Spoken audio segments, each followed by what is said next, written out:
This is Cashology by FMBO, a podcast devoted to the art and science of managing your money. It's like school, but your only homework is living your best financial life. Class is now in session.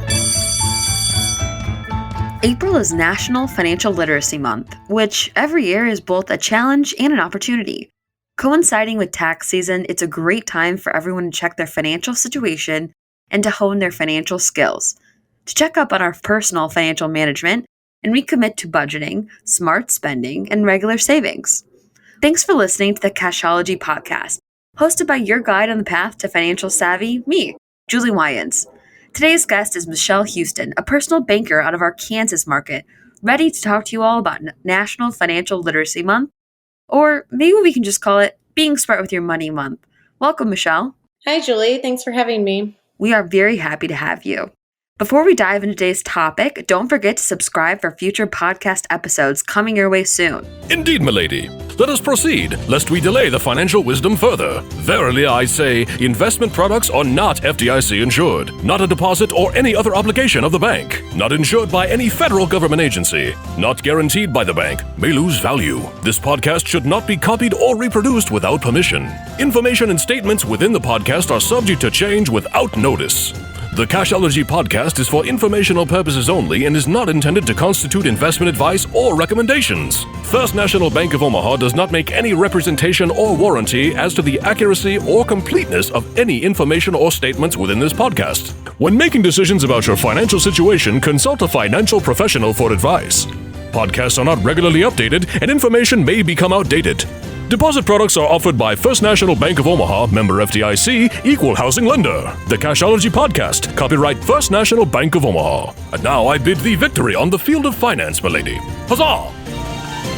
Now, Michelle, what's the best advice you've ever gotten about money? I would say there's two pieces of advice that really stick out to me. I would say the first was something that my dad always told me, and he always told me to make sure I pay myself first, that I am saving for myself and my retirement first as a priority in my savings. And the second wouldn't really be advice, but it's a fact that's kind of stuck with me, especially when it comes to my retirement savings. And that would be that the earlier you save, the less you have to save. And that's something that's always kind of stuck out to me. Those are two really great pieces of advice. You know, both have a connotation that starting early is the best. And there may be listeners that feel like they've missed the boat, that maybe it's a little too late in life to really get a good hold on their finances and build up large savings for retirement. But we're here to say that they're absolutely wrong, right? It's never too late to start. It's also never too early.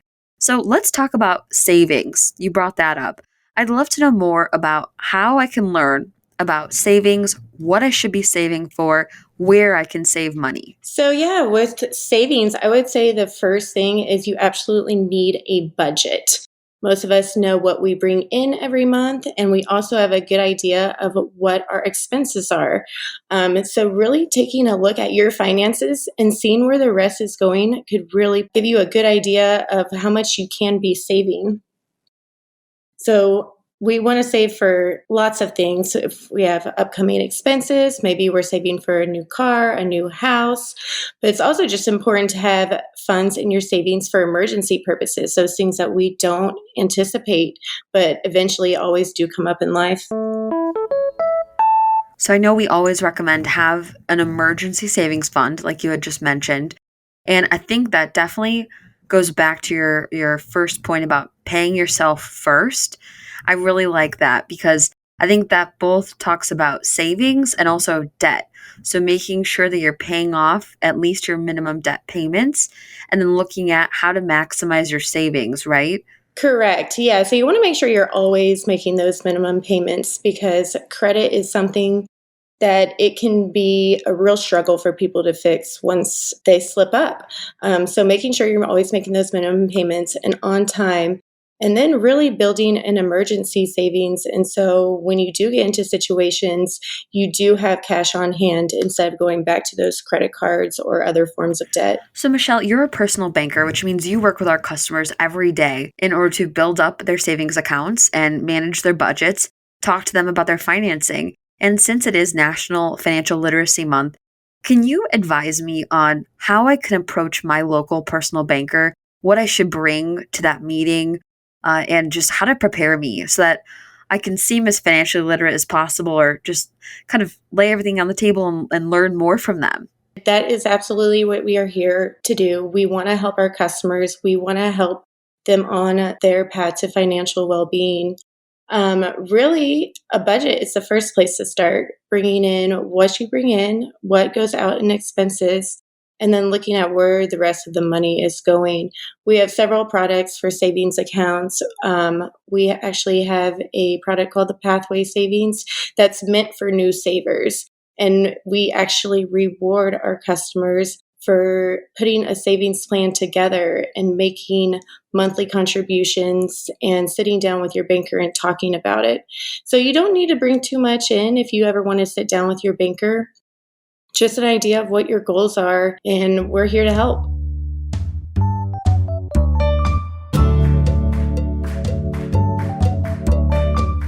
How often are you having budgeting conversations with customers? Is that a pretty common conversation? I would say it's more common with our younger customers. A lot of time our older customers have a good idea of what they're doing or have a plan and have it figured out. But really with the younger customers, it's something that we do quite frequently. They just haven't really sat down and had a lot of time to think about it or really anybody to talk to. So it's always encouraging to see those younger customers come in and want to talk about saving. That's really great. And I love that we have the resources available to talk to any kind of customer and help them wherever they are on their path to financial literacy. You talked a little bit about the savings accounts we have available, and you come in and sit down with the banker, then we figure out what products work for the customer. When I come into a branch, can I just walk in and chat with the personal banker? Do I have to set up an appointment? How do I logistically go about that? You're always welcome to just walk in. Most of the time we will have a banker available for you, but we absolutely do appointments as well. So if there's only a certain day and time that works for you, if you just want to give us a call and make sure that somebody's available, we'll make sure that we're ready to help. And for our savings product, is there a minimum amount of dollars I need to bring in order to start it? So it depends on the product. For some of our savings, no. The one I was referring to earlier, the Pathway, we do $25 to open it. But the good thing about that product is as soon as you open it with $25, we also credit you $25. Oh, great. Wow, I didn't know that. That's awesome. I just want to know when I go into the branch, what should I bring? How should I prepare? I think you've really helped lay the path for me. What else do you think I should know in terms of Financial Literacy Month, or what you want to share with our listeners about how to better ourselves financially? So making sure you have that emergency savings, it's first and foremost probably the number one piece of advice. Have at least 6 months of income set up in our savings. That way, if there's ever an unexpected job loss, or we recently experienced a pandemic where a lot of people were placed out of work, you have that to fall back on. And then once you do build those good savings habits and you have a healthy amount in your savings, I would really recommend sitting down with a financial advisor. We have a certified financial planner on staff in Kansas City. And once you get to that point, we can really look at ways to not only save money, but make your money grow. Really great advice, Michelle. And I think for those listeners out there that have kids, which Financial Literacy Month primarily is prominent in schools, but we wanted to bring it to our listeners as well. Ask them if they have anything going on this month at school about managing their money. It's never too early, like Michelle said, to start budgeting or saving. Even a piggy bank is saving money. And bringing it into the branch and talking with a banker and getting them acclimated to that sort of environment is an awesome thing to do. And just encouraging them to get involved in your finances and how you save and your education level of financial freedom. And there's tons of information online at fnbo.com about the savings products Michelle mentioned, or just what branches are nearby, or how you can make an appointment with a personal banker. All of those resources are online at fnbo.com, so feel free to check those out. Michelle, you were such a great guest today. I really appreciate all your knowledge, and our customers are so lucky to have you. Thank you so much for having me. Thank you, everyone, for listening. Don't forget to subscribe and keep an eye out for more Cashology episodes coming your way soon.